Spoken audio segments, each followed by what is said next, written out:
Hello everyone, करमध्य education में आपका स्वागत है। मैं रोहन मिश्रा। जैसे कि आप देख पा रहे होंगे स्क्रीन में कि हम जो है पॉलिटी के लेक्चर्स लेके आपके सामने आ चुके हैं। ये सब्जेक्ट की खासियत ये है कि इसको पढ़ने में बहुत मजा आता है, ठीक है। इसको समझने में बहुत मजा आता है और आप देश के बारे में, आप अपने कानून व्यवस्था के बारे में, आप राजनीति विज्ञान के बारे में जो है आप बहुत कुछ सीखते हो यहाँ पे। और एग्जाम पॉइंट ऑफ व्यू से भी बहुत इंपॉर्टेंट है। हम एसएससी की बात करें तो 5 से 6 क्वेश्चन 100% आते हैं हर साल, ठीक है। उसके बाद अगर हम सीडीएस की बात करें तो 15 से 20 क्वेश्चन आते हैं सीडीएस से, बहुत बड़ा अमाउंट है ये। हम सीएपीएफ की बात करें, हम कोई सा भी एग्जाम की बात करें, हम आरआरबी की बात करें, हम बैंक की बात करें, बैंक से थोड़ा सा कम क्वेश्चन आता है इसमें, ठीक है। बैंक से थोड़ा सा कम क्वेश्चन आता है लेकिन हाँ आता है। आरआरबी की बात करें, हर एक एग्जाम को मैं कंसीडर कर रहा हूँ। हर एक एग्जाम में पॉलिटी की इंपॉर्टेंस बहुत होती है, ठीक है। और नॉलेज पॉइंट ऑफ व्यू से भी आपको बहुत मजा आने वाला है। तो ये जो हमारा कंटेंट है ये लक्ष्मीकांत की जो पॉलिटी बुक है, ठीक है, उससे है। और कुछ कुछ चीजें मैं बाहर से भी इसमें ऐड करूंगा ताकि आपको जो एग्जाम का अपना पैटर्न चल रहा है उसमें कोई दिक्कत नहीं हो, आपका क्वेश्चन एग्जाम में जो है राइट हो। देखिए, एक बार जो है हम 5 से 10 मिनट जो है अपना जो हम सफर करने वाले हैं पॉलिटी में, यानी कि अपनी जो यात्रा होगी पॉलिटी में, हमारा जो सिलेबस होगा पॉलिटी में, वो हम एक बार देख लेते हैं। आइए देखिए, हम सबसे पहले हिस्टोरिकल बैकग्राउंड से स्टार्ट करेंगे, ठीक है। और ये क्राउन रूल, ये सब सारे चीज़ हमको पढ़ने पड़ेंगे। इससे बहुत क्वेश्चन आते हैं, इससे बहुत क्वेश्चन आते हैं। फिर हम मेकिंग ऑफ कॉन्स्टिट्यूशन पढ़ेंगे, फिर हम सलाइंड फ्यूचर ऑफ कॉन्स्टिट्यूशन पढ़ेंगे, फिर हम प्रीएम्बल पढ़ेंगे, ठीक है। उसके बाद हम फिर यूनियन एंड इट्स टेरिटरी पढ़ेंगे, सिटीजनशिप, फंडामेंटल राइट्स। यहाँ से बहुत क्वेश्चन आते हैं, बहुत क्वेश्चन आते हैं।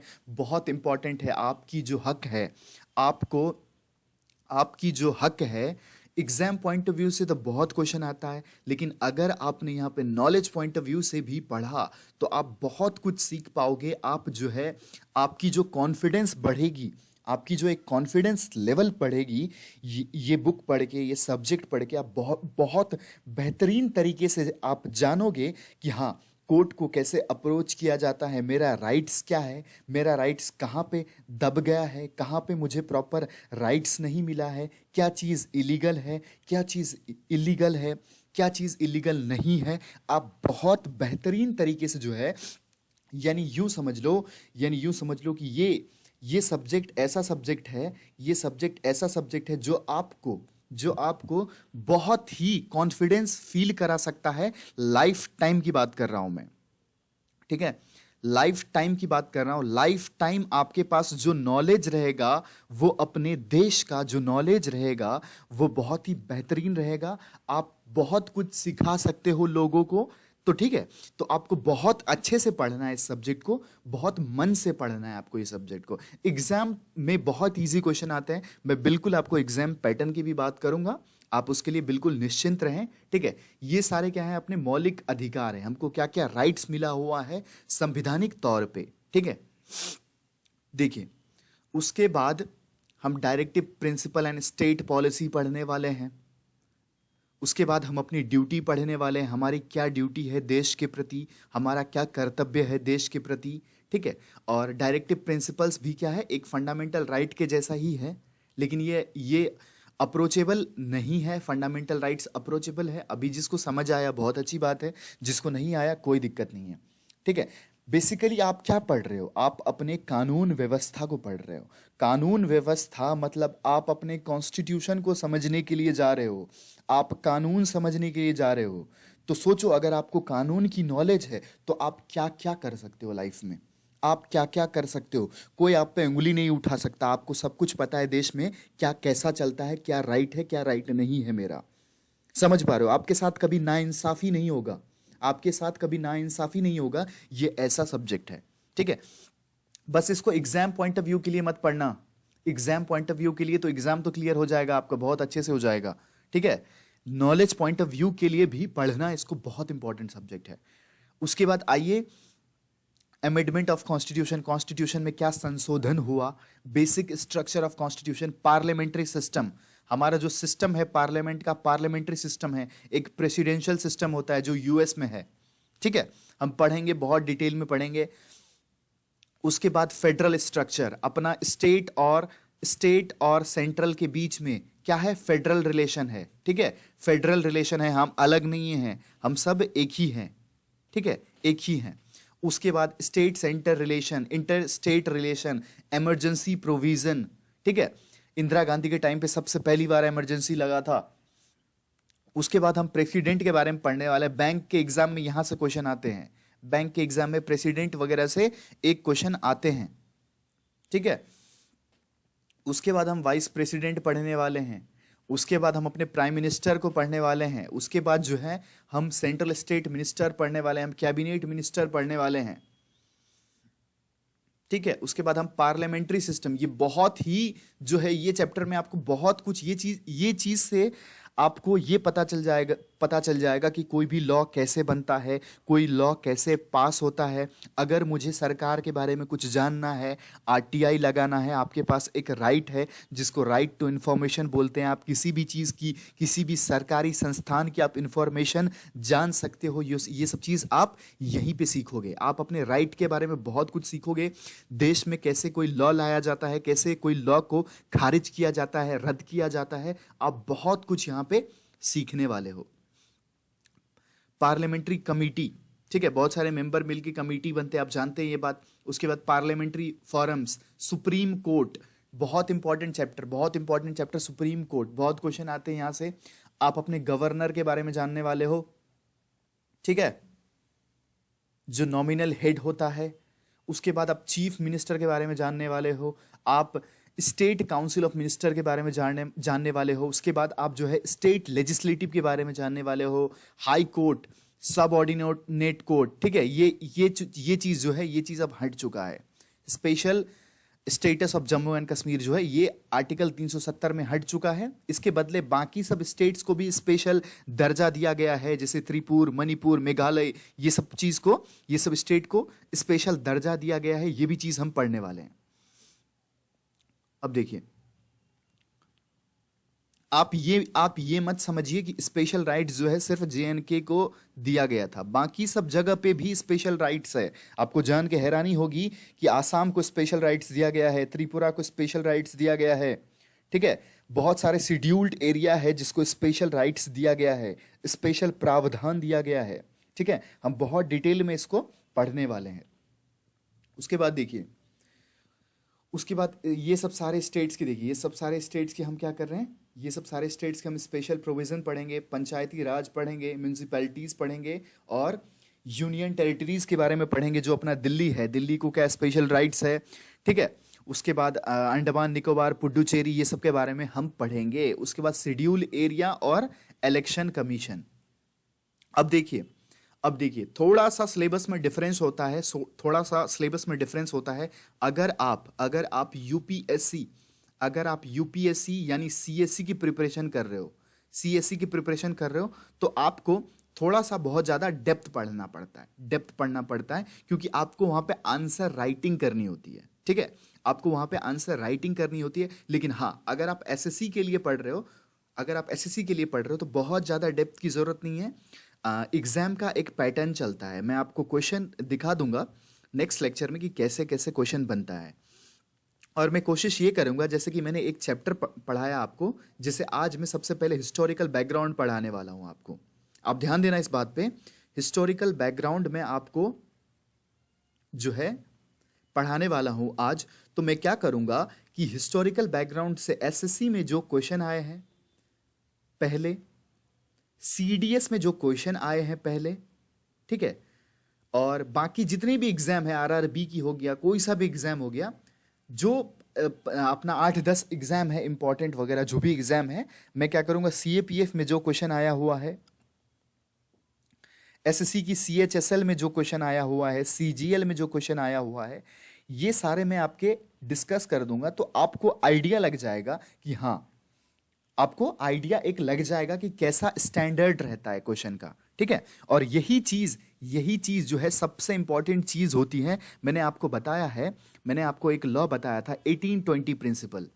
ठीक है, मैंने आपको 18-20 प्रिंसिपल बताया था। 20% ही ऐसे चीज हैं जो हमको 80% रिजल्ट दे सकता है। ठीक है, तो देखिए मैं बात ये कर रहा था आपसे कि यूपीएससी की अगर आप प्रिपरेशन करो तो बहुत डेप्थ पढ़ना पड़ता है। एसएससी की प्रिपरेशन कर रहे हो तो मैं आपको ऑन द स्पॉट बता दूंगा। जैसे मैं हिस्टोरिकल बैकग्राउंड पढ़ा रहा हूं तो मैं वहां पे ऑन द स्पॉट बता दूंगा कि ये जो स्टेटमेंट है एसएससी के लिए बहुत इंपॉर्टेंट है।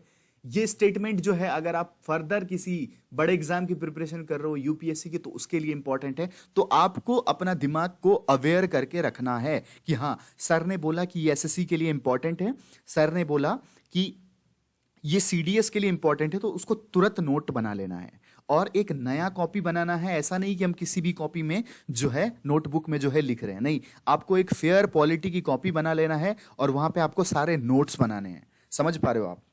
ठीक है, होप आपको जो है क्लियर हो गया होगा। चलिए आगे हम बढ़ते हैं।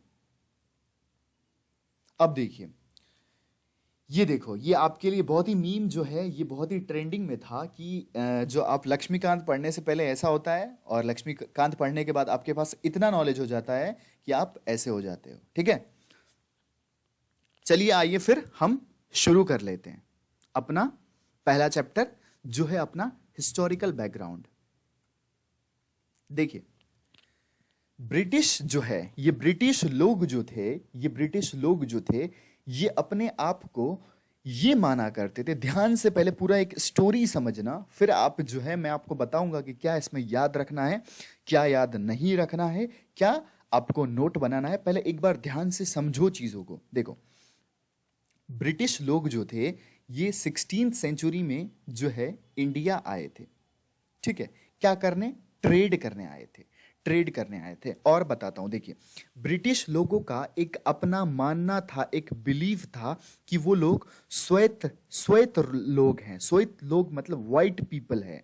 उनका जो जन्म हुआ है वो दुनिया को डेवलप्ड करने के लिए हुआ है, वो दुनिया को विकसित करने के लिए हुआ है।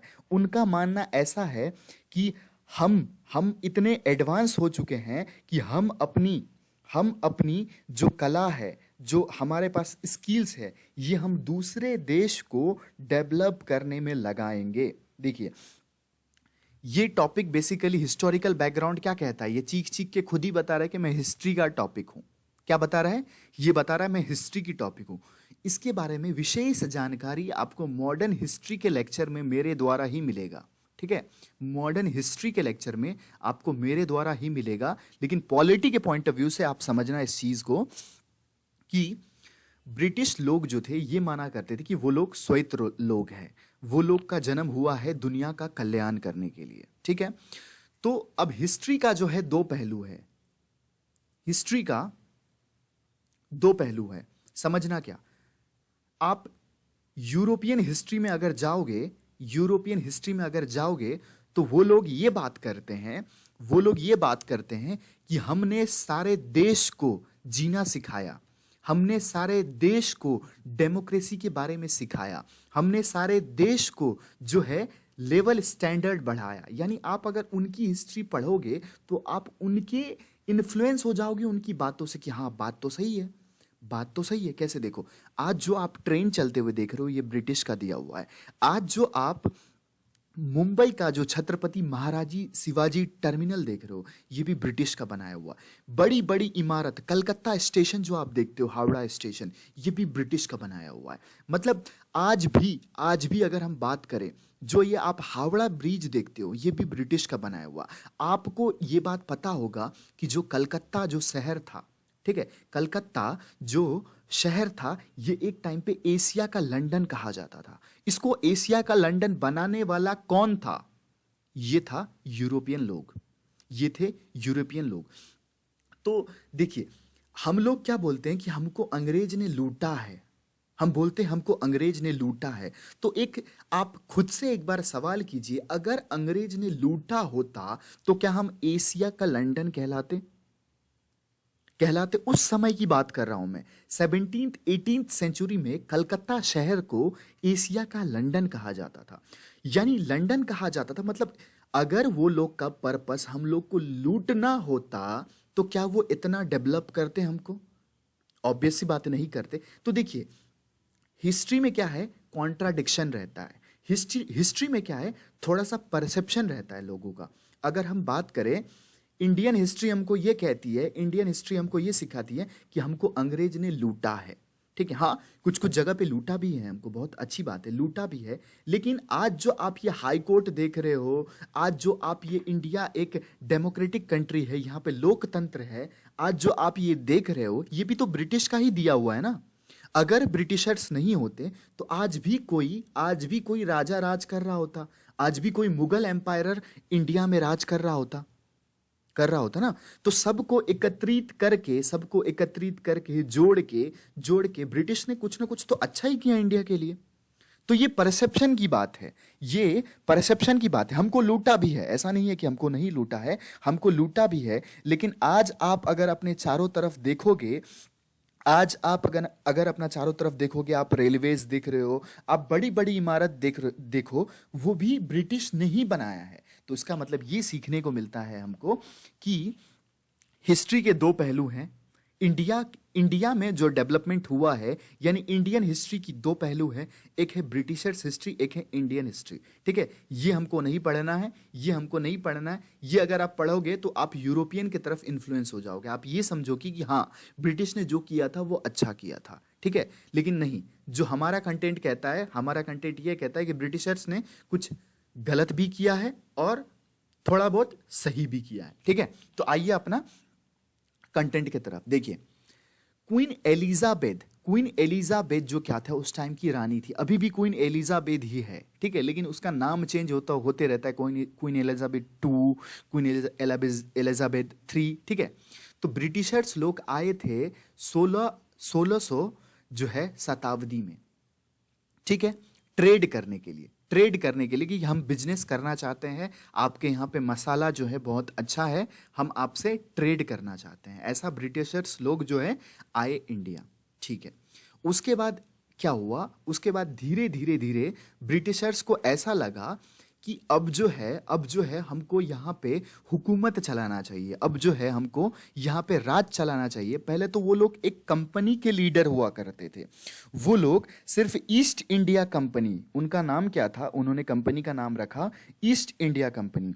तो पहले वो लोग ये मानते थे कि वो लोग सिर्फ इसके लीडर हैं। किसके लीडर हैं? ईस्ट इंडिया कंपनी के लीडर हैं। लेकिन वो लोग धीरे धीरे छोटे छोटे प्रोविंसेस को एक्वायर करते जो है एक बहुत बड़ा लीडर बन गए। इतना बड़ा लीडर बन गए कि उन्होंने पूरा इंडिया अपने नियंत्रण में कर लिया, अपने काबू में कर लिया। ठीक है, अब देखिए, अब हुआ क्या कि 1765 में एक दीवानी राइट्स आपसे एग्जाम में पूछा जाएगा।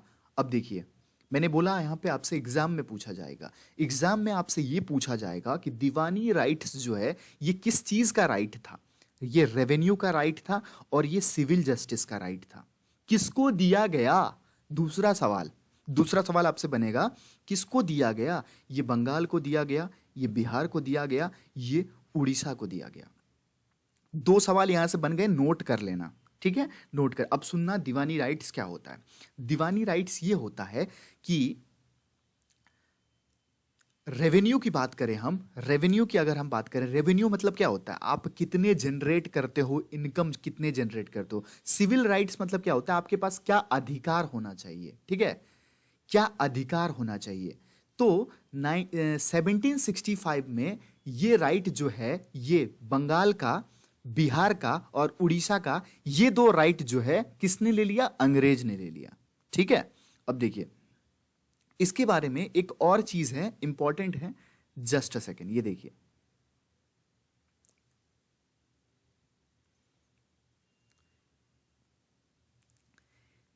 किसने ये दीवानी राइट दिया था? ये एग्जाम में अगर आपसे क्वेश्चन आए तो शाह आलम। क्या? कौन? मुगल एम्पायर शाह आलम। ठीक है, मुगल एम्पायर शाह आलम जो है, इसने दीवानी राइट दिया था। 3 क्वेश्चन बने, कब दिया था, कब दिया था? ये दिया था आपके विक्ट्री ऑफ, ठीक है, कौन से? बक्सर, बैटल ऑफ बक्सर में। 4 सवाल बन गए आपके। फिर से एक बार सवाल रिपीट करता हूं, देखना एग्जाम में क्या क्वेश्चन पूछेगा आपसे। दीवानी राइट किस किस चीज पे दिया गया? रेवेन्यू पे, सिविल जस्टिस पे। किसको दिया गया? बंगाल, बिहार, उड़ीसा, इसको दिया गया। 2 सवाल बने। 3 सवाल ये बने कि जिसने दिया था उसका नाम क्या था? शाह आलम, मुगल एम्परर, ठीक है। उसके बाद कौन से बैटल के बाद दिया था? तो बैटल ऑफ बक्सर 1764। 4 सवाल बहुत इंपॉर्टेंट यहां से। 100% इस 4 सवाल को लिख लेना बहुत अच्छे से, नोट बना लेना। किसी न किसी एग्जाम में बहुत बार पूछा गया है, हर बार किसी न किसी एग्जाम में आता है ये सवाल, ठीक है। चलिए आगे बढ़ते हैं। उसके बाद देखिए, उसके बाद 1858। आप बोलोगे सर 1765 से आगे आप डायरेक्ट 1858 पहुंच गए। जी हां, क्योंकि ये पॉलिटी के लेक्चर है, ये हिस्ट्री के लेक्चर नहीं है, ठीक है। हिस्ट्री के लेक्चर में आपको टर्म बाय टर्म समझाया जाएगा कि हाँ ऐसा ऐसा क्या क्या हुआ था। वो आपको मॉडर्न हिस्ट्री के लेक्चर का वेट करना पड़ेगा, ठीक है। अभी देखो, स्पॉय म्यूटिनी मतलब क्या होता है कि आप सब जानते हैं कि 1857 में जो है एक क्रांति हुई थी, ठीक है। क्रांति हुई थी, झांसी की रानी जो सबसे पॉपुलर हुआ था, यहीं से हुआ था, ठीक है। 1857 में एक क्रांति हुई थी जिसको स्पॉय म्यूटिनी कहा जाता है। तो आपसे ये पूछ ले कि एग्जाम में स्पॉय म्यूटिनी किसको कहा जाता है, ठीक, किसको कहा जाता है? तो 1857 वॉर के बाद जो है ये स्पॉय म्यूटिनी जो है हुआ था। इसमें क्या हुआ था सुनना आप। स्पॉय म्यूटिनी के बाद क्या हुआ था कि British crown assume direct responsibility of governance of India continue till India was granted independence. मतलब देखिए 1857 में जो है ना, क्या हुआ था कि सब लोग भड़क गए थे अंग्रेज पे।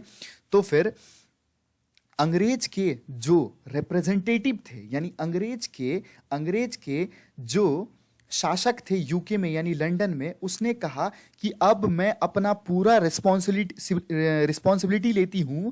ब्रिटिश क्राउन ने कहा कि अब मैं पूरा रिस्पॉन्सिबिलिटी लेती हूं, इंडिया में जो होगा वो मेरी जिम्मेदारी होगी, ठीक है। उसी को स्पॉय म्यूटिनी कहा जाता है। एक बार फिर से रिपीट करता हूं इस चीज को मैं, सुनना। देखिए 1857 में क्या था कि ब्रिटिश क्राउन जो है, यानी ब्रिटिश के क्राउन, यानी जो यूके में रहते थे, जो क्वीन एलिजाबेथ थे जो यूके में रहते थे, वो रिस्पॉन्सिबिलिटी नहीं ले रहे थे इंडियंस का। लेकिन ये वॉर होने के बाद जो है उन्होंने कहा कि अब मैं चार्ज एज्यूम्ड करती हूं, मैं रिस्पॉन्सिबिलिटी लेती हूं इंडिया का गवर्नेंस का, यानी इंडिया में जो शासन चलेगा, इंडिया में जो भी ऊपर चढ़ाव होगा उसका चार्ज मैं लेती हूं। इसी को क्या कहा जाता है? स्पॉय म्यूटिनी कहा जाता है, ठीक है। समझ गए? हाँ, अब देखिए, अब क्या हुआ कि जब इंडिया आजाद हो गया 1947 में, इंडिया जब 1947 में आजाद हो गया, अभी देखिए ये जो है ना आपको सीक्वेंस अभी मैच होता हुआ नहीं मिलेगा, सीक्वेंस ऊपर चढ़ा होते रहेगा अभी, ठीक है। क्योंकि ये सब चीज जो है आपको यहां पे वही चीज हिस्टोरिकल बैकग्राउंड में इंपॉर्टेंट है जो कि पॉलिटी को एम्फेसिस करता है, जो पॉलिटी पे दबाव डालता है, ठीक है।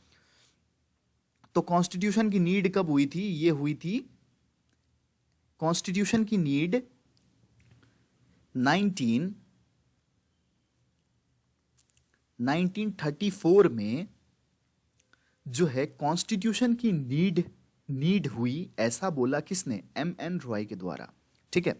एम.एन. रॉय के द्वारा आपको एग्जाम में पूछा जाएगा, आपसे एग्जाम में पूछा जाएगा एक पॉइनर ऑफ कम्युनिस्ट मूवमेंट। कम्युनिस्ट क्या होता है मैं इस पे बात करूंगा, बहुत डिटेल में बात करूंगा, थोड़ा सा आपको पेशेंस रखना पड़ेगा, ठीक है।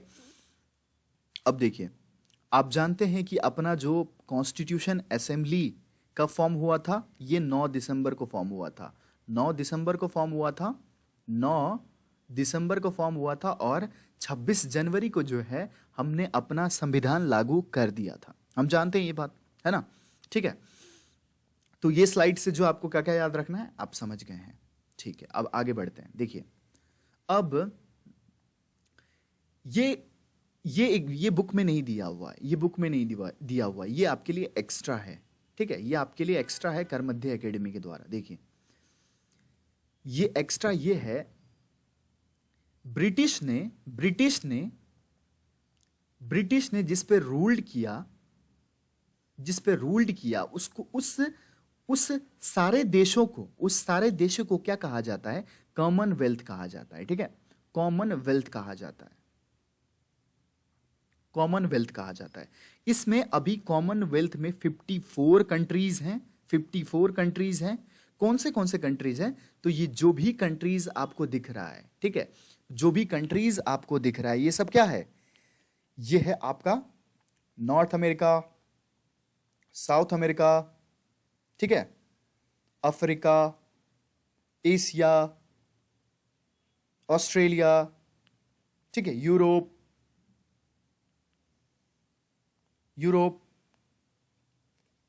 ठीक है।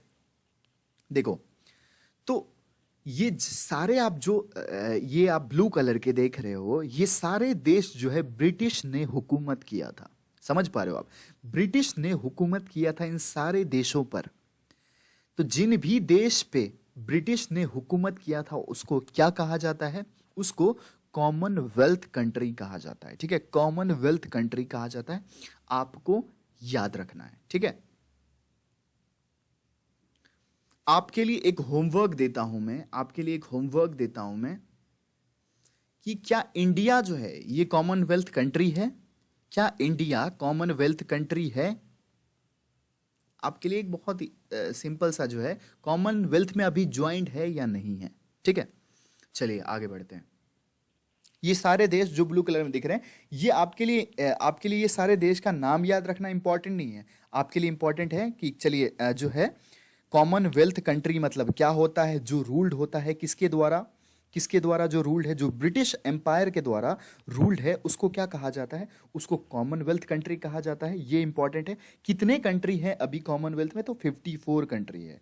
ठीक है, अकेला ब्रिटिश, सोचो, अकेला ब्रिटिश 100 से ज्यादा देशों में राज किया करता था। मतलब उनकी आप जिगरा देख सकते हो। ठीक है, चलिए आगे बढ़ते हैं। हाँ, अब देखिए, अब ये एक्ट हमको पढ़ना पड़ता है। ये एक्ट में हुआ क्या कि देखिए, धीरे धीरे ये एक्ट की मैं आपको एक जो है प्रोसेस बता रहा हूं, पूरा प्रोसेस बता रहा हूं इस एक्ट का। आप समझने की कोशिश करना कि इस एक्ट में जो है, ये सारे एक्ट हैं, regulating act, PT act, Minto, Morley, अभी हम पढ़ेंगे, ये सारे एक्ट पढ़ेंगे। ये एक्ट में दिया हुआ ये है कि कैसे चेंज हुआ, क्या हुआ, कैसे चेंज हुआ। देखिए, ब्रिटिश लोग जब इंडिया में आए थे तो इंडियंस को क्या करते थे? नीचे नज़र से देखा करते थे कि इनके पास नॉलेज नहीं है, इनके पास स्किल्स नहीं है, इनके पास नॉलेज नहीं है, इनके पास ज्ञान नहीं है, ऐसा करके माना करते थे। और हाँ, बात भी सही थी उस टाइम पे, कुछ हद तक बात सही थी कि हाँ, हम लोग के पास उतना नॉलेज नहीं था, हम लोग के पास उतना ज्ञान नहीं था उस टाइम पे, उतना नहीं था। हाँ था, बिल्कुल था, बहुत था। बड़े बड़े लीडर्स इंडिया के ही हैं, आप जानते हो ये बात। लेकिन ब्रिटिश लोग का मानना था कि इनके पास जो है नीचे नज़र से देखा करते थे हमको, नीचे नज़र से देखा करते थे हमको।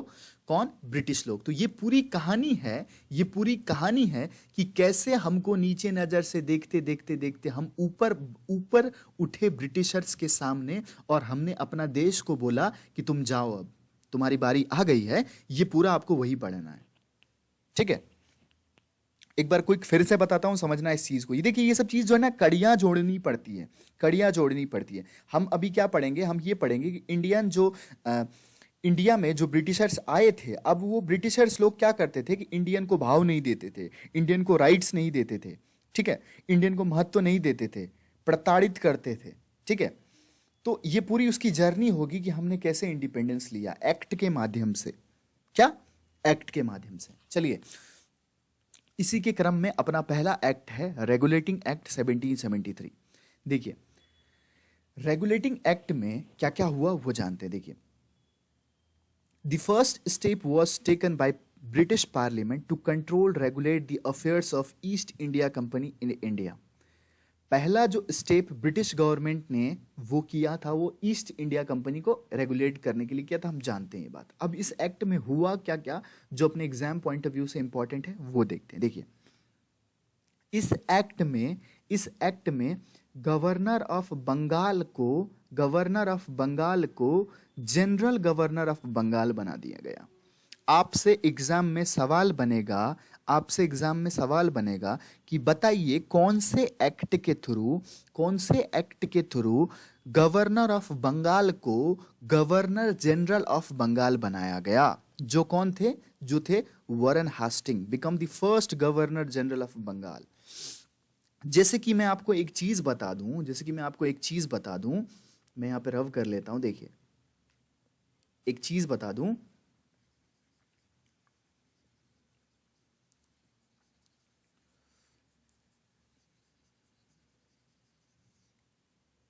हाँ,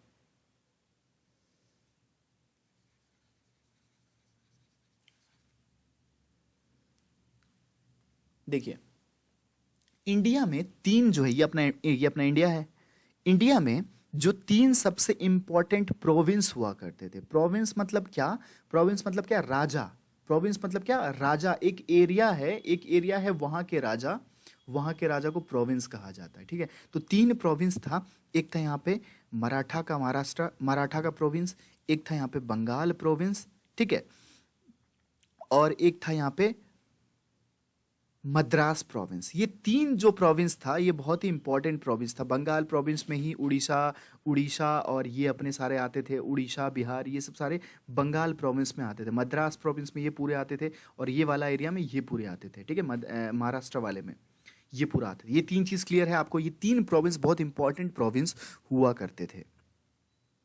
हाँ, या फिर हम ऐसा भी कह सकते हैं कि हमारा जो इंडिया था ना, पहले हमारा जो इंडिया था, अभी जो आप इंडिया देख रहे हो, ये इंडिया जो अभी आप देख रहे हो, ये पहले यूनाइट नहीं था। ये पहले ऐसा था कि ये मेरा एरिया, ये तेरा एरिया, ये उसका एरिया। समझ पा रहे हो? ठीक है। अभी हम समझेंगे कि कहानी कैसे यूनाइट हुआ, कैसे अपना भारत देश बना, और एग्जाम पॉइंट ऑफ व्यू से जो इंपॉर्टेंट होगा वो भी तुरंत ऑन द स्पॉट बताऊंगा आपको। चलिए, हाँ, ठीक है। तो यानी कि बंगाल का जो गवर्नर था, उसको गवर्नर जनरल ऑफ बंगाल बना दिया गया, ठीक है। उसके बाद एग्जीक्यूटिव काउंसिल। देखिए, अब एक चीज मैं आपको सिखाना चाहता हूं, ध्यान रखना यहां पे। एक चीज बहुत ही ध्यान रखना कि इंडियन पॉलिटी में तीन चीज जो होते हैं, तीन पिलर होते हैं। जैसे इंडियन पॉलिटी की बात करूं मैं, ये इंडियन पॉलिटी जो है ना, ये इंडियन पॉलिटी तीन पिलर में खड़े होते हैं, ठीक है। तीन पिलर में क्या होते हैं? खड़े होते हैं। एक होता है लेजिस्लेटिव, एक होता है एग्जीक्यूटिव, और एक होता है जुडिशरी। बहुत बेसिक बात है ये, और आपके लिए जानना बहुत जरूरी है। लेजिस्लेटिव मतलब ये होता है कि जो कानून बनाता है, जो ये बताता है कि हाँ, ये लॉ बनना चाहिए, ये लॉ हटना चाहिए, ठीक है। जो पेपर पे कानून बनाता है कि हाँ, ऐसा कानून होना चाहिए। अब जो है रोड सेफ्टी, एग्जाम्पल के तौर पे मैं आपको बता रहा हूं, जैसे अब जो है, जो हेलमेट लगा के नहीं चलेगा, उसके ऊपर 5,000 का फाइन होना चाहिए। ऐसा बनाया किसने? ऐसा बनाया लेजिस्लेटिव ने। ऐसा जो बनाता है पेपर पे कि हाँ, ये कानून होना चाहिए, वो कानून होना चाहिए, ठीक है। ये कौन होते हैं? ये लेजिस्लेटिव वाले होते हैं। एग्जीक्यूटिव कौन होते हैं? जो इसको लागू कराते हैं, जो एक्शन में लेके आ जाते हैं, इसको लागू करवाते हैं, जो इसको लागू करवाते हैं, ठीक है। समझ आ रहा है आपको? और जो इन दोनों को देखभाल करते हैं कि किसी की हक तो नहीं चली गई, किसी के साथ कुछ गलत तो नहीं हो रहा है, गवर्नमेंट कहीं तानाशाही तो नहीं बन रही है, गवर्नमेंट कहीं मोनार्की तो नहीं बन रही है। ये सब चीज देखने का काम कौन करता है? जुडिशरी करता है। जुडिशरी करता है, जो अपने लोकतंत्र को क्या बोलते हैं? डेमोक्रेसी बोलते हैं। क्या बोलते हैं? डेमोक्रेसी बोलते हैं, ठीक है। डेमोक्रेसी बोलते हैं। डेमोक्रेसी मतलब क्या होता है? बहुत आसान भाषा में बताऊं, फॉर द पीपल,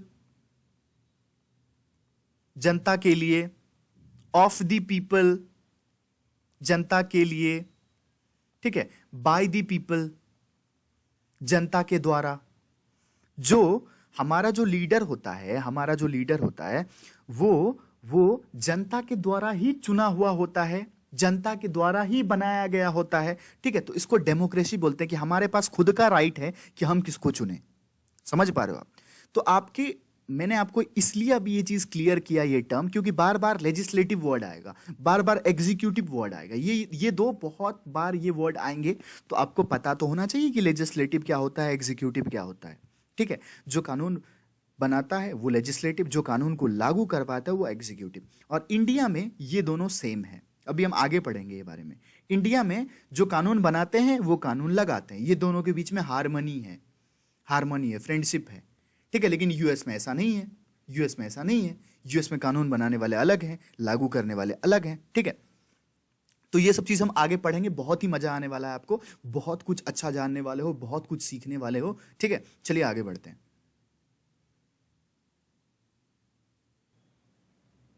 आइए आगे बढ़ा लेते हैं। देखिए, अपना रेगुलेटिंग एक्ट का जो ये पॉइंट है, ये कहता है कि executive council of governor general was established 4 member, there was no separate legislative council. देखिए, एग्जीक्यूटिव मतलब क्या होता है? कानून लगाने वाला, ठीक है, जो कानून को अप्लाई करता है वो क्या होता है? एग्जीक्यूटिव। यानी एग्जीक्यूटिव काउंसिल जो है गवर्नर जनरल का, वो स्टैब्लिश्ड किया गया था, 4 मेंबर थे उसमें। यहां पे कोई सेपरेट लेजिस्लेटिव नहीं था, यानी लेजिस्लेटिव और एग्जीक्यूटिव एक साथ थे, ठीक है। ये स्टेटमेंट आपको बड़े बड़े एग्जाम में पूछ सकता है, अपने एसएससी के लिए जो है इंपॉर्टेंट नहीं है ये, ठीक है।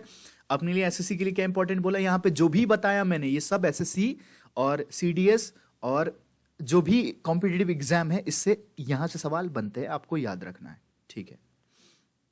अब देखिए, सबऑर्डिनेट मतलब क्या होता है? कि आपसे नीचा, यानी subordinate of Bombay, Madras, it subordinate the governor of Bombay and Madras to governor general of Bengal. यानी ये पॉइंट मतलब ये हुआ कि गवर्नर जनरल जो था बंगाल का, इससे नीचे थे ये लोग, यानी इससे नीचे थे कौन?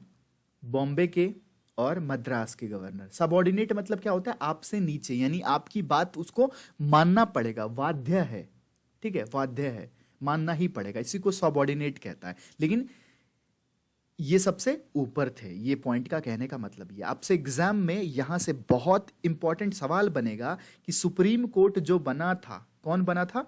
सुप्रीम कोर्ट जो बना था वो कौन से एक्ट में बना था? आप क्या आंसर करके आओगे? सर, रेगुलेटिंग एक्ट 1773 में ही बन गया था। एपेक्स कोर्ट 1774 में बन गया था, ठीक है। इंपॉर्टेंट है, बहुत बार एग्जाम में पूछा है कि बताइए सुप्रीम कोर्ट जो बना था ये कौन से एक्ट के थ्रू बना था? रेगुलेटिंग एक्ट के थ्रू बना था, ठीक है। रेगुलेटिंग एक्ट 1773 के थ्रू जो है बना था। इंपॉर्टेंट है, आपको याद रखना है। उसके बाद देखिए, it prohibits servant of the company from engaging in any private trade और accepting bribes from the native, ठीक है। इसका मतलब ये हुआ कि अंग्रेज ने ये कहा, अंग्रेज को देखिए लॉस हो रहा था एक्चुअली। अंग्रेज की जो ईस्ट इंडिया कंपनी थी, यहाँ पे वो बात लिखी गई नहीं है, लेकिन मैं आपको पूरा कॉन्टेक्स्ट समझा रहा हूँ कि इंडिया की ये जो ईस्ट इंडिया कंपनी थी इनकी, तो क्या था कि ये लॉस में चल रहे थे। तो अंग्रेज ने इस एक्ट के थ्रू जो है ये बोला कि कोई भी इंसान जो है बाहर से प्राइवेट ट्रेड नहीं करेगा, उसको हमारे यहां ही खरीदना पड़ेगा, हमारे सामान को ही यूज करना पड़ेगा, ठीक है। तो यही स्टेटमेंट कहा गया है, it prohibits servants of the company from engaging in any private trade. यानी ईस्ट इंडिया कंपनी को लॉस हो रहा था, इसीलिए उसने कहा कि आप जो है अलग से प्राइवेट से जो है कुछ सामान बेच नहीं सकते हो या खरीद नहीं सकते हो, आपको यहीं से खरीदना पड़ेगा, ठीक है। और देखिए, कोर्ट ऑफ डायरेक्टर्स एक टर्म आता है जो कि एक गवर्निंग बॉडी है। गवर्निंग बॉडी मतलब देश चलाने वाली body. Should report it's revenue and military affairs. यानी कोर्ट ऑफ डायरेक्टर्स जो है एक बॉडी बना जिसका नाम रखा गया कोर्ट ऑफ डायरेक्टर्स। ठीक है, कोर्ट ऑफ डायरेक्टर्स एक बॉडी बनाया गया जिसका नाम रखा गया क्या, कोर्ट ऑफ डायरेक्टर्स, एक बॉडी बनाया गया। इसमें रेवेन्यू का और मिलिट्री अफेयर्स का क्या किया गया, जो है रिपोर्ट करना पड़ेगा, ऐसा बनाया गया। ठीक है, अगर आपसे एग्जाम में पूछे कोर्ट ऑफ डायरेक्टर्स क्या होता है, तो ये क्या था, रेवेन्यू एंड मिलिट्री अफेयर्स था। ठीक, इतना आपके लिए जानना जो है इंपॉर्टेंट है। चलिए अब आगे हम बढ़ते हैं। इस पीटी एक्ट में, इस रेगुलेटिंग एक्ट में, वो बोलना मैं कुछ और चाह रहा हूं, कोई बात नहीं। देखिए, रेगुलेटिंग एक्ट में 1773 के रेगुलेटिंग एक्ट में इतना ही इंपॉर्टेंट है, इतने से ही आपके एग्जाम में सवाल बनेगा। ठीक है, चलिए आगे बढ़ते हैं। उसके बाद आता है पीटी एक्ट। ठीक है, क्या आता है, पीटी एक्ट। आपको इस एक्ट के सीक्वेंस भी पूछेंगे, कि बताइए इसका असेंडिंग ऑर्डर, डिसेंडिंग ऑर्डर क्या होता है। ठीक है, अब देखिए जान लेते हैं।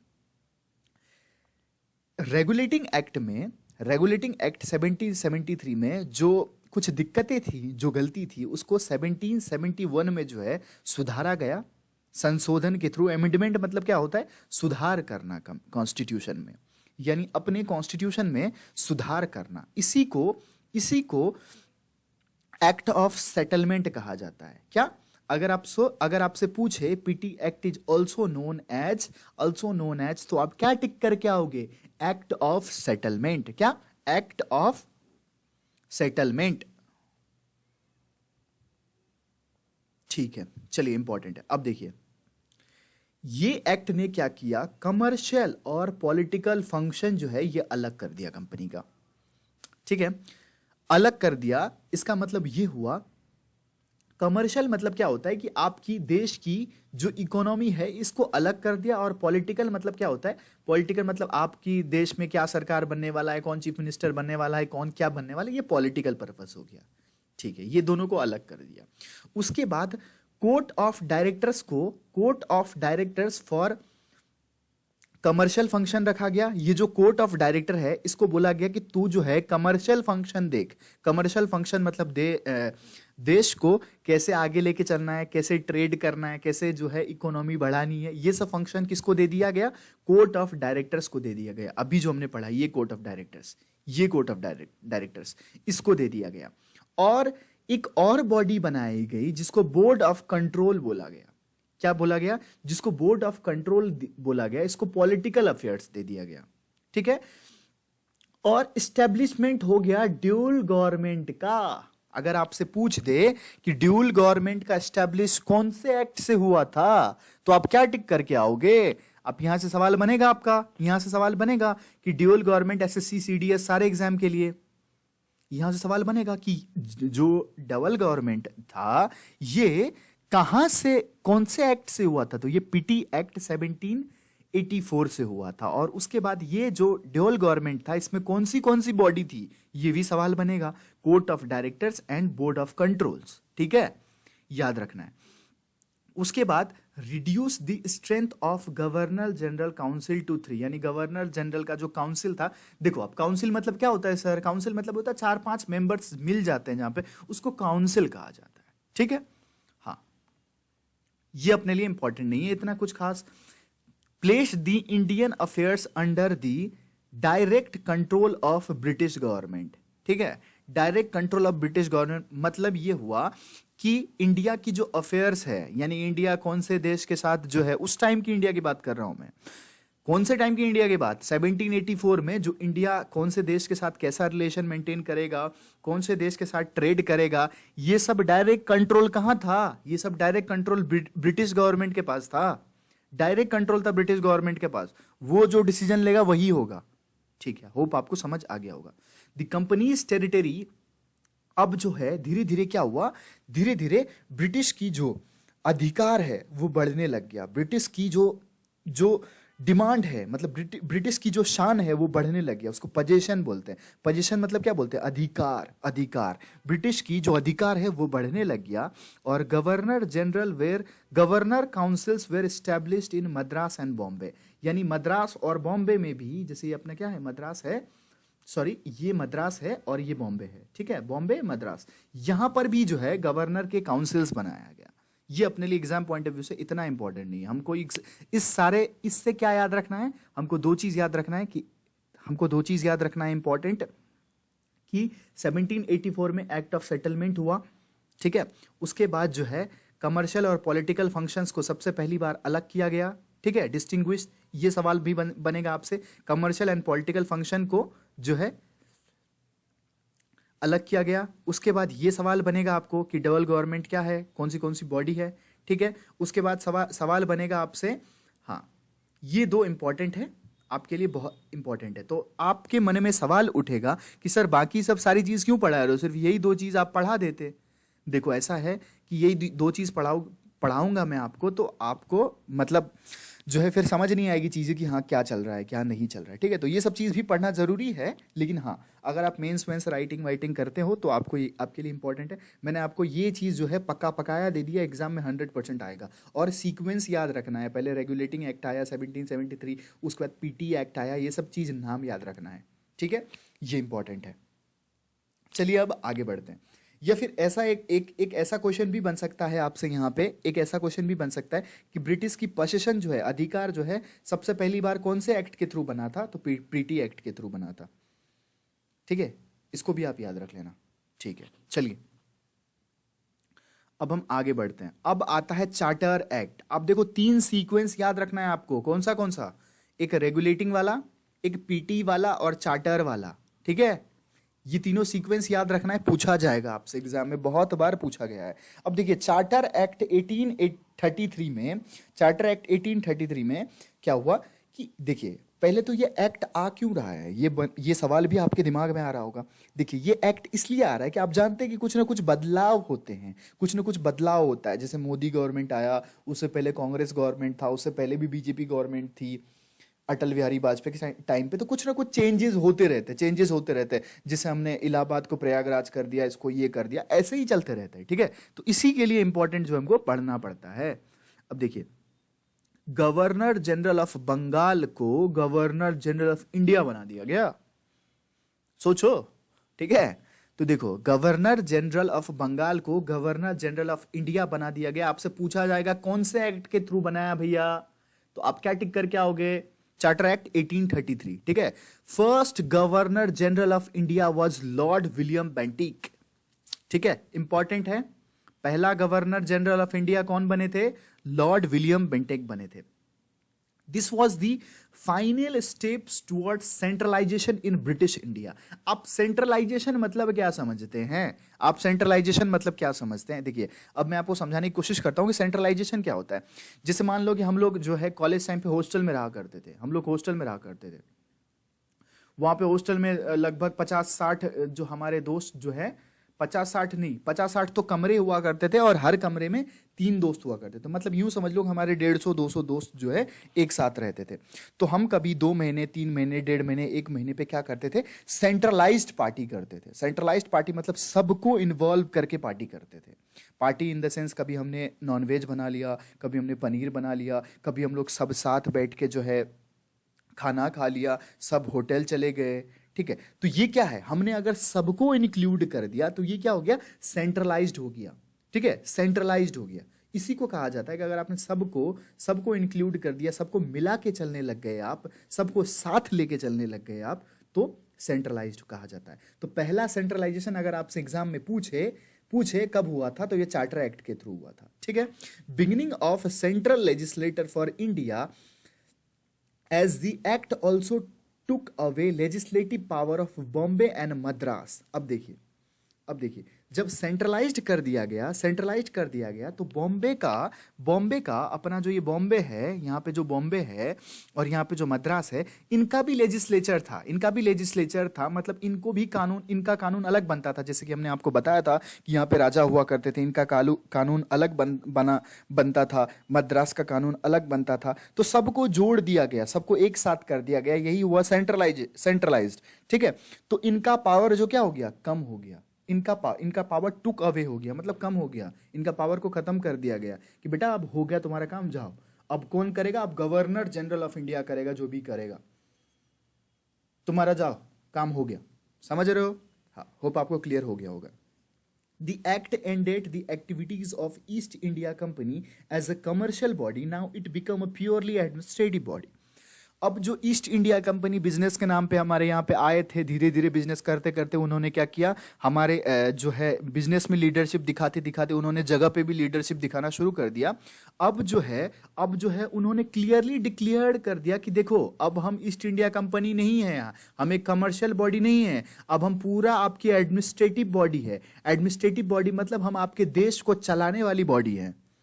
समझ रहे हो? ये भी पॉइंट आपके लिए इंपॉर्टेंट है, ये भी पॉइंट आपके लिए इंपॉर्टेंट है कि ईस्ट इंडिया कंपनी जो है कब कब as a purely administrative body बना। चार्टर एक्ट में हर एक स्टेटमेंट आपके लिए इंपॉर्टेंट है, समझ रहे हो? हर एक स्टेटमेंट आपके लिए अभी तक का इंपॉर्टेंट है। आपसे पूछा जाएगा कि ईस्ट इंडिया कंपनी जो है प्योरली एडमिनिस्ट्रेटिव बॉडी जो है कौन से एक्ट के थ्रू बना, तो चार्टर एक्ट 1833। ठीक है, होप आपको क्लियर हो गया होगा। 1833 में क्या हुआ, attempted to introduce a open competition system for civil servants and stated that Indian should not be diverted from holding on place office and employment under neglected by COD. देखिए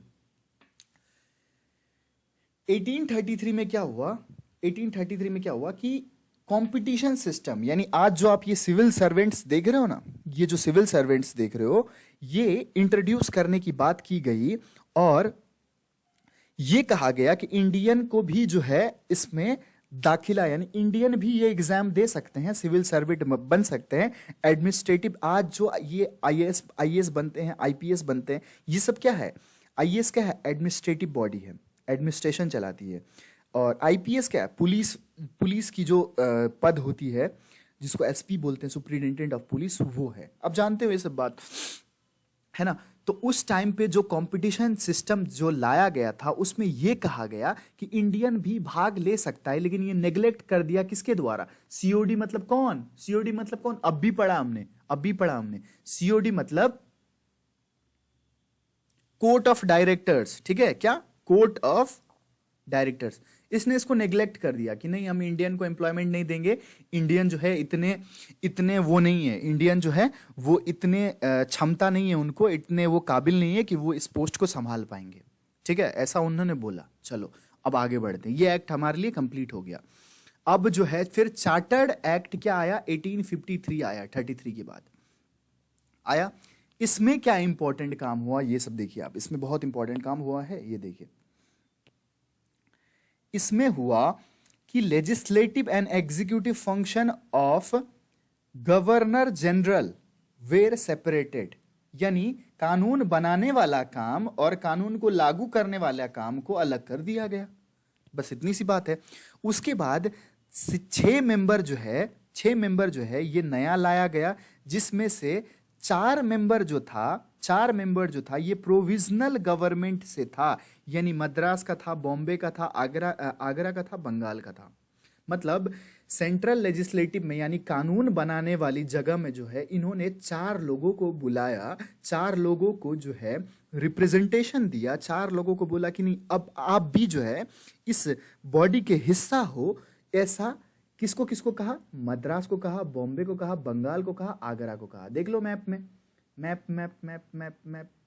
हाँ चलो, मैप में ऐसे ही बना देता हूँ, है ना? देखो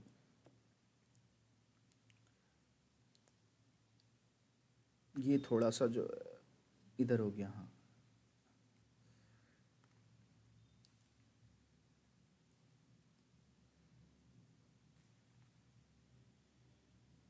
हाँ, ये देखो अपना इंडिया का मैप है। ऐसे ही लाइटली, मतलब यू सीरियस मैप मत समझना, कि देखो यहाँ पे बॉम्बे, मद्रास, बंगाल, आगरा, इन चारों जगह के लोगों को जो है इन्होंने अब लेजिस्लेटिव में हिस्सा दिया, बैठने के लिए दिया। धीरे धीरे जो है ये लोग जो है हक दे रहे थे हमको, तो इन्होंने हमको हक दिया, अधिकार दिया। ठीक है। It established a separate governor general legislative council which came to be known as Indian Central Legislative Council. This legislative wing of council functioned as mini parliament. देखिए अब क्या हुआ यहाँ पे एक सेपरेट, यहाँ पे एक अलग अलग तरीके से जो है एक कानून बनाने वाला जगह बनाया गया, जिसका नाम रखा गया Indian central legislative council. Indian यानी यूं समझ लो कि इन्होंने क्या किया, लेजिस्लेटिव के काम को दो पार्ट में भाग दिया, एक ब्रिटिश वाला और एक इंडियन वाला, एक इंडियन वाला। तो इंडियन वाला जो बांटा, यही बात की गई है कि लेजिस्लेटिव का काम यानी कानून बनाने वाला काम जो है ये एक अलग नाम से भी बना दिया, एक और बॉडी बना दिया, एक अलग नाम से बना दिया, जिसको इंडियन सेंट्रल लेजिस्लेटिव काउंसिल कहा गया और इसको मिनी पार्लियामेंट भी कहा गया। ठीक है, मिनी पार्लियामेंट कहा गया। आपसे पूछा जाएगा कि मिनी पार्लियामेंट जो है फंक्शन करता था, ये कौन से एक्ट में करता था? चार्टर एक्ट में करता था। ठीक है, और ये भी पूछा जाएगा आपको कि छह लोगों को जो सेंट्रल लेजिस्लेटिव काउंसिल में बिठाया गया वो कहाँ कहाँ के थे? मद्रास के, बॉम्बे के, आगरा के। ये इंपॉर्टेंट है, आपके एग्जाम के लिए पूछा जाएगा। ये भी मिनी पार्लियामेंट पूछा जाएगा आपसे एग्जाम के लिए। First time local representation in Indian central legislative council of 6 new legislative council. मतलब इसका मतलब ये हुआ कि पहली बार लोकल लोगों को लोकल लोगों को बैठने के लिए जो है अधिकार दिया, लोकल लोगों को रिप्रेजेंटेशन दिया, लोकल लोगों का रिप्रेजेंटेशन दिया। अगर मैं पूछूं कि आपका रिप्रेजेंटेशन कौन है अभी, अगर मैं पूछूं आपसे कि आपका रिप्रेजेंटेशन कौन है अभी, देखिए हमारा जो लोकसभा है अभी, जो हमारा लोकसभा है और हमारा जो अभी राज्यसभा है, हमारा जो लोकसभा है, राज्यसभा है, इसमें आप ही बैठे हुए हो। क्या बात कर रहे हो सर, हम तो घर में बैठे हुए। नहीं, मैं फिर से बोल रहा हूं, इसमें आप बैठे हो। आप पूछोगे कैसे बैठे हैं सर हम? तो देखिए, आपने अपने गांव में, आपने अपने गांव में वोट दिया था। आपने अपने गांव में वोट दिया था। किसको दिया था? आपने एमपी को वोट दिया था। आपने एमपी को वोट दिया था। आपने एमएलए को वोट दिया था। आपने एमएलए स्टेट में, एमपी सेंट्रल में, आपने एमपी को वोट दिया था। वो एमपी आपको रिप्रेजेंट करता है, वो एमपी आपके जगह के सारे लोगों को रिप्रेजेंट करता है लोकसभा में, समझ रहे हो? और एमएलए जो है आपका, एमएलए हम पढ़ेंगे इसके बारे में, बहुत डिटेल में पढ़ेंगे। एमएलए जो है वो आपको रिप्रेजेंट करता है, आपके एरिया के सारे लोगों का आवाज बन के जो है वो लोकसभा में। एमएलए तो स्टेट में बैठता है, हम पढ़ेंगे भी डिटेल में। अभी इतना समझिए आप कि लोकसभा में जो लोग बैठे हुए हैं वो आपके एरिया के ही, आपने ही चूज करके भेजा है उसको, आपका रिप्रेजेंटेशन है वो। ऐसे ही लोकल लोगों को रिप्रेजेंटेशन दिया अंग्रेज ने, पहले नहीं देते थे ये लोग। ठीक है, तो इन लोगों ने कुछ गलत भी किया है, कुछ अच्छा भी किया है। ठीक है, it introduce a system of open competition system of civil servant. ठीक है, इंडियन सिविल सर्विस, आईसीएस जिसको बोलते थे, जिसको आप अभी यूपीएससी बोलते हो ना, ये पहले आईसीएस हुआ करता था, इंडियन सिविल सर्विस। ठीक है, ये भी जो है इंट्रोड्यूस हो गया। हाँ, अब जो है ये एक्ट को पढ़ लेते हैं थोड़ा सा। हाँ देखिए,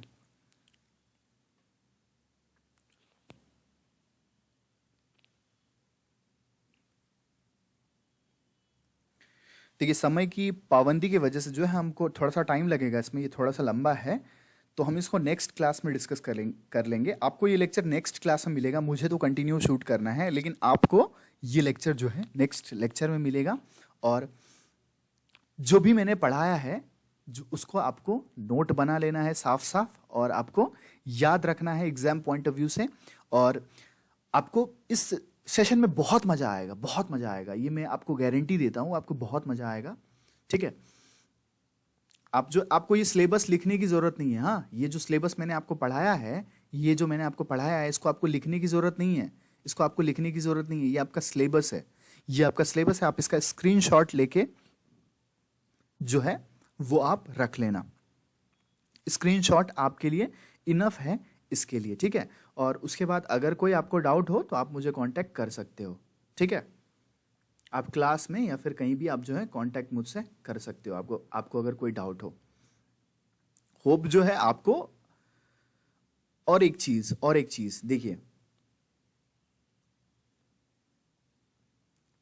ये सारे, जैसे देखिए, ये सारे चीज का सीक्वेंस आपको याद रख लेना है। किसका सीक्वेंस याद रख लेना है?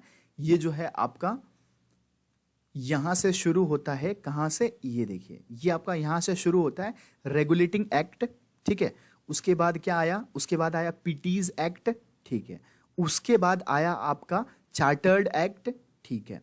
उसके बाद आया आपका चार्टर्ड एक्ट, ठीक है। उसके बाद आया आपका गवर्नमेंट ऑफ इंडिया एक्ट 1857, जिसको यहां पे गुड गवर्नेंस ऑफ इंडिया भी कहा जाता है, ठीक है। गुड गवर्नेंस ऑफ इंडिया भी कहा जाता है इसको। हम पढ़ेंगे इसके बारे में, ठीक है। नेक्स्ट क्लास में इसके बारे में पढ़ेंगे, आप इसके लिए निश्चिंत रहें। तो आपको ये 3 सीक्वेंस भी जो है आपको एक पेपर पे लिख लेना है, 3 सीक्वेंस, और 2-3 लाइन जो है आपको छोड़ देना है, ताकि मैं बाकी लिखाऊं आपको, तो आपको वो चीज़ याद रहे, ठीक है। मिलते हैं आपसे नेक्स्ट लेक्चर में।